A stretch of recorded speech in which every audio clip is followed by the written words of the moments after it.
I add ammonium bicarbonate. And she said it is her secret, her grandma's secret ingredient. Ammonium bicarbonate. The packet that I got looked like this. And then after I finish sifting it, I just set that dry ingredient aside, and then I'll cream the butter with sugar. And then cream it.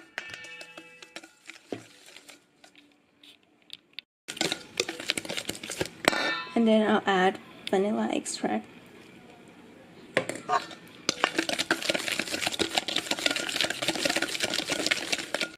Just cream the butter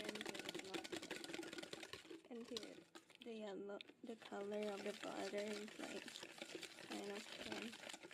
And then slowly add flowers and ammonium that you already sifted.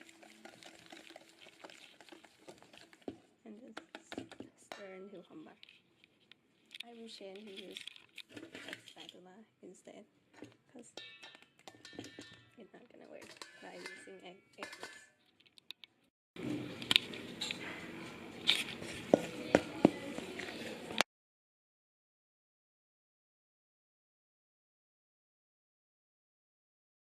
Bake at 225 Fahrenheit or 135 Celsius for 30 minutes.